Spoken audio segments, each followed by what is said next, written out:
طیارہ حادثے کی تحقیقاتی ٹیم کے معائنے تک جائے حادثہ پر جہاز کا ملبہ ہٹانے کا آپریشن روک دیا گیا ہے اور ہیوی مشینری بھی ہٹا لی گئی ہے۔ جاں بحق افراد کی میتوں کو اسپتالوں سے سہراب گوٹ عیدی سرد خانے میں منتقل کر دیا گیا ہے، جہاں ان کے لواحقین بھی موجود ہیں۔ اب تک 19 ایسی میتیں ہیں جن کی شناخت ہو سکی ہے، جبکہ دیگر کے لیے DNA ٹیسٹ کیے جائیں گے۔ جائے حادثہ پر اس وقت کیا صورتحال ہے، اس کی تفصیلات جانیں گے ہمارے نمائندے شاہمیر خان اور حامد الرحمان ہمارے ساتھ موجود ہوں گے۔ شاہمیر خان سے پہلے بات کریں گے۔ شاہمیر، یہ بتائیے گا، حادثے کی جگہ پر بتایا جا رہا ہے کہ آپریشن کو فی الحال روکا گیا ہے، تو تحقیقات کا آغاز یہاں پر ہو گیا؟ جی بالکل، دیکھیں ریسکیو آپریشن جو تھا وہ تو آج صبح ہی مکمل کر لیا گیا تھا، لیکن ریلیف آپریشن جاری تھا۔ جو اطراف کے گھر متاثر ہوئے تھے ان کے جو اہل خانہ تھے ان کو شفٹ کیا جا رہا تھا، وہاں پہ جو ملبہ موجود تھا اس کو ہٹایا جا رہا تھا، اس گلی کو جہاں پہ حادثہ پیش آیا اس کو کلیئر کیا جا رہا تھا، لیکن وہ آپریشن بھی اب روک بھی دیا گیا ہے۔ اور اگر کہا جائے جو گلیاں تھیں ان کو کلیئر بھی کر دیا گیا ہے۔ جو جہاز کا ملبہ ہے وہ ویسے ہی وہاں پہ موجود ہے۔ بولا ہی جا رہا ہے کہ تحقیقاتی ٹیموں کا انتظار کیا جا رہا ہے کہ وہ یہاں پہ آئیں گی، جائے وقوع کا معائنہ کریں گی، اس کے بعد جہاز کو جو ملبہ تھا اس کو ہٹانے کا کام بھی شروع کر دیا جائے گا۔ تاہم جو ہیوی مشینری پاکستان آرمی کی جانب سے لگائی گئی تھی ان کو بھی جائے وقوع سے ہٹا دیا گیا ہے، ان کا بھی جو کام جاری تھا وہ بھی روک دیا گیا ہے۔ ٹیمیں یہاں پہ یقینی طور پہ موجود ہیں، لیکن بولا ہی جا رہا ہے کہ تحقیقاتی ٹیموں کا انتظار کیا جا رہا ہے۔ اب سے کچھ ہی دیر پہلے سول ایویشن کی جو ٹیمیں ہیں وہ بھی یہاں پہ آئیں، پاکستان قومی ایئر لائن کی جو ٹیمیں ہیں وہ بھی یہاں پہ آئیں، مختلف ٹیمیں بھی یہاں کا دورہ کر رہی ہیں، لیکن بولا ہی جا رہا ہے کہ جب باقاعدہ طور پہ ایک تحقیقاتی ٹیم جو تشکیل دی گئی ہے خاص اس واقعے کی تحقیقات کرنے کے لیے وہ یہاں پہ آئے گی، جائے وقوع سے شواہد جمع کرے گی، اس کے بعد اس طیارے کے ملبے کو ہٹانے کا کام بھی شروع کر دیا جائے گا۔ لیکن ریسکیو آپریشن اور سرچ اینڈ ریسکیو آپریشن کے ساتھ ساتھ ریلیف آپریشن اگر دیکھا جائے تو وہ کمپلیٹ کر لیا گیا ہے۔ پولیس رینجرز کے اہلکار تعینات ہیں، پاکستان آرمی کے اہلکار بھی تعینات ہیں۔ اب سے کچھ دیر بعد بتایا جا رہا ہے کہ گورنر سندھ بھی کی آمد جو متوقع ہے، تاہم ان کے ساتھ ساتھ جو PIA کے حکام ہیں وہ بھی یہاں پہ آئیں گے اور مزید اس حادثے کے حوالے سے میڈیا کو آگاہ بھی کریں گے۔ ٹھیک ہے، سلسلے میں میڈیا کو بریف کیا جائے گا۔ حامد الرحمان سے اب تفصیلات جانتے ہیں۔ حامد، ایک تکلیف دہ عمل ہے لاشوں کی شناخت کا، اس کے بعد ان کے لواحقین کو حوالے کرنے کا، کب تک عمل مکمل ہو جائے گا؟ کیونکہ ساری جو میتیں بتایا جا رہا ہے کہ وہ قابل شناخت بھی نہیں ہیں، DNA درکار ہوگا ان کے لیے۔ جی دیکھیے، یہ جھلسی ہوئی لاشیں تھے جن کی شناخت ممکن نہیں تھی، اس حوالے سے جامعہ کراچی کی DNA لیب نے جو ہے وہ لاشوں کی سیمپلنگ جو ہے وہ شروع کر دی تھی۔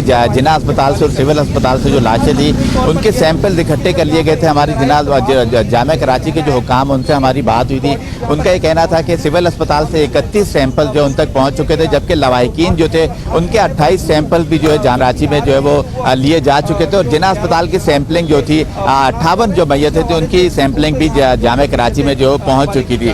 تو ہماری جامعہ کراچی کے حکام سے بات ہوئی، ان کا کہنا تھا کہ 4 سے 5 دن ایسے ہیں جن میں حتمی رپورٹ آنے میں جو ہے وہ وقت لگ سکتا ہے۔ DNA جو رپورٹ ہے ان میں حتمی جو وقت لگ سکتا ہے، 5 دن تک جو رپورٹ جو ہے وہ شناخت جو ہے لاشوں کی جو ممکن ہو سکے گی۔ جبکہ ہم یہاں بھی جو ہے ایتی سرد خانے کے باہر موجود ہیں، یہاں بھی ٹوٹل جو 53 جو میتیں ہیں وہ لائی گئی تھی، جن میں سے 4 میتیں جو ہیں وہ لواحقین کے حوالے کر دی گئی، جبکہ 49 میتیں ابھی اس سرد خانے میں موجود ہیں۔ اسی طرح جو چھیپا سرد خانہ ہے ان کے حکام کا کہنا ہے کہ وہاں پر جو ہے 39 میتیں لائی گئی تھی، 5 میتیں جو ہیں وہ لواحقین کے حوالے کر دی گئی ہیں۔ باقی جو میتیں ایسی ہیں جن کی شناخت ممکن نہیں ہو سکی، اس حوالے سے جامعہ کراچی کا یہ کہنا ہے کہ ترجیح بنیادوں پر پہلی جو ترجیح ہوگی وہ والدین ہیں جن کے سیمپلنگ جو ہے میچنگ کے لیے لیے جائیں گے میتوں سے، جبکہ اس کے بعد دوسری جو ترجیح ہوتی ہے وہ میتوں کے اگر کوئی بچے ہیں تو ان سے جو ہے ان کے سیمپل اکٹھے کیے جائیں گے۔ اگر کوئی غیر شادی شدہ اور اس کے والدین نہیں ہے تو پھر بہن بھائی جو تیسری ترجیح ہے ان کے سیمپل لیے جائیں گے، جن کو میچنگ کے بعد جو ہے میتوں کی جو ہے شناخت ممکن ہو سکے گی۔ جی یعنی کوئی بھی جو بلڈ ریلیشن ہے اس کا سیمپل لیا جائے گا۔ حامد الرحمان اور شامیر خان، آپ دونوں کا شکریہ۔ رمضان اور شوال کے شروع میں جب مرکزی رویت ہلال کمیٹی کا جو اجلاس ہے وہ ہمیشہ ہی تنازع کا باعث رہے ہیں، اور ایک طویل عرصے سے پاکستان میں یہ جو مسئلہ ہے وہ برقرار رہا ہے، اور اس کی جو سب سے بڑی وجہ ہے پاکستان میں ہم نے جو سب سے زیادہ میں سمجھتا ہوں حکومتوں نے پہ در پہ جو زیادتی کی وہ یہ کی کہ ہم نے جو فرقہ وارانہ معاملات ہیں ان کو ہم اکوموڈیٹ کرنے کی کوشش کرتے ہیں اپنے ملک کی معاملات میں۔ یہ نہیں ہو سکتا۔ ملک جو ہے، جو ریاست ہے وہ ابو ہوتی ہے فرقہ واریت سے، وہ اونچی ہوتی ہے، بالا تر ہوتی ہے تمام فروعی اختلافات سے۔ اس کو اپنے جو معاملات ہیں ان کو ایک اپنے آئین اور قانون کے تناظر میں چلانا ہوتا ہے. وہ گروپس کو اکوموڈیٹ نہیں کرتی, لیکن ہم نے دیکھا ہے کہ پے در پہ ہم مختلف گروپس کو, خصوصاً مختلف مذہبی گروپس کو ہم ہر وقت ہم اکوموڈیٹ کرنے کے چکر میں پڑے رہتے ہیں, جس کی وجہ سے تمام جو فرقہ وارانہ گروپس ہیں وہ طاقتور ہو گئے ہیں, وہ اپنا اپنا حصہ مانگنا شروع کر دیتے ہیں. اور ملک ایک یہ جو ایک اظہار ہے جو عید کے اوپر ہمارا تنازع آتا ہے, ایک فرقہ وارانہ ہمارے نفاق کا ایک اظہار ہے کہ کس طرح سے ہماری ریاست جو ہے وہ جو ہمارے ان معاملات کے اوپر جس پہ آئین قانون کو, عقل کو, علم کو, دانش کو برتری دینی چاہیے, اس کو ہم اکاموڈیشن کے چکر میں دے دیتے ہیں. یہاں پر بھی ہمارے قاسم علی خان مسجد کے مولانا شہاب الدین پوپلزئی صاحب جو ہیں وہ ہر سال رمضان اور شوال کے نئے چاند کا علیحدہ اعلان کرتے ہیں. رویت ہلال کمیٹی میں علیحدہ اعلان ہوتا ہے, اور اسی لیے ہم نے یہ فیصلہ کیا جب ہم نے پچھلے سال جب یہ منسٹری میرے پاس آئی, چاند دیکھنا کوئی دنیا میں مسئلہ ہی نہیں رہ گیا. اور اب تو جو اگلا جو مرحلہ تھا وہ یہ تھا کہ جو اس وقت جو اسپیس سے وابستہ سائنٹسٹ ہیں یا اسپیس سے وابستہ ادارے ہیں وہ تو یہ کہہ رہے ہیں کہ ہم جو اگلے مشنز بھیجیں گے مون میں وہ زیادہ عرصہ کے لیے مون کے اوپر رہیں گے. لہٰذا یہ بھی انشاءاللہ 2024 میں, بلکہ اس 10 سالوں میں آپ سمجھیے کہ کافی حد تک یہ ممکن ہوگا کہ کئی لوگ جو ہے دنیا میں عید بھی چاند کے اوپر کر سکیں گے. تو اگلا تنازع تو پھر یہ ہوگا کہ جو لوگ چاند پہ عید منائیں گے ان کو وہ عید کیسے منائیں گے. اس لیے جو اسلام ہے وہ تو عقل کا دین ہے, علم کا دین ہے, فارورڈ لکنگ مذہب ہے. جو مذہب شروع یہاں سے ہو کہ اقرا یعنی پڑھ, اور پھر جس کے جو پیامبر ہیں محمد مصطفیٰ صلی اللہ علیہ وسلم وہ ہمیں یہ تلقین کریں کہ علم حاصل کرو چاہے تمہیں چین جانا پڑے, وہ علم سے, عقل سے, دلیل سے وہ کیسے روک سکتا ہے. تو جو ہمارا جو مذہب ہے وہ مسلمانوں کو علم کی تلقین کرتا ہے, عقل کی تلقین کرتا ہے, سائنس ٹیکنالوجی کی طرف جانے کی تلقین کرتا ہے. اور جو لوگ بھی کہتے ہیں کہ ٹیکنالوجی کا اس سے کوئی تعلق نہیں ہے, سائنس کا اس سے کوئی تعلق نہیں ہے, علم کا اس سے کوئی تعلق نہیں ہے, ہم ان کی اس دلیل کو مسترد کرتے ہیں. اسلام علم کا دین ہے, عقل کا دین ہے, اور جو ہمارے نبی کریم صلی اللہ علیہ وسلم کی احادیث ہیں ان کی روشنی میں اسلام ایک فارورڈ لکنگ دین ہے. اور انشاءاللہ تعالی اسلام جو ہے اور قرآن جو ہے وہ تمام جو علوم ہیں ان کا ماخذ ہے. ہمارا تو یہ ایمان ہے کہ تمام جو علم ہے وہ قرآن پاک سے کے ماخذ ہیں. تو اس لیے یہ بات تو میں بالکل اس چیز کو مسترد کرتا ہوں کہ ٹیکنالوجی کا اس سے کوئی جو ہے وہ تعلق نہیں ہے. پرائم منسٹر صاحب نے, عمران خان صاحب نے جب ہماری پی ٹی آئی کی حکومت کا, پی ٹی آئی کا ایک اور وعدہ بھی یہ تھا کہ ہم پوری کوشش کریں گے کہ ہم یہ تنازع حل کریں اور ایک عید دیں. اب عید جو ہے اس کا بڑا واضح ہے کہ دیکھیے اگر آپ یہ کہیں کہ ہم نے یہ عید جو ہے وہ دیکھ کے, یا جو ہمارے مولوی صاحبان ہیں انہوں نے کہنا ہے کہ یہ ٹیکنالوجی کا کوئی تعلق نہیں ہے, پھر دیکھیے جب آپ اینک پہنتے ہیں تو وہ ٹیکنالوجی ہے, آپ عدسہ لگاتے ہیں. یہ کیسے ہو سکتا ہے کہ آپ کہیں کہ نہیں میں اینک پہن کے دیکھوں گا تو وہ حلال ہے, اگر دوربین سے دیکھوں گا تو وہ حرام ہے. اور پھر یہ جو ساری ترقی ہے, جو دوربین کی ترقی ہے وہ کیا ہے, وہ عدسے کی ترقی ہے. آپ کا عدسہ جو ہے وہ آپ کی اینک میں لگتا ہے, وہ ایک بیسک عدسہ ہے, پھر اس عدسے میں ترقی ہوتی جاتی ہے, وہ دوربین بن جاتی ہے, اور پھر اس عدسے میں ترقی ہوتی جاتی ہے وہ جو بڑی طاقتور دوربینیں ہبل ہے یا جو سیٹلائٹس میں ہمارے لگی ہوئی ہیں وہ دوربینیں بن جاتی ہیں. سو ان کا جو بنیادی ماخذ ہے وہ تو عدسہ ہے, اور عدسہ چاہے اینک میں ہو چاہے دوربین میں ہو وہ ٹیکنالوجی ہے.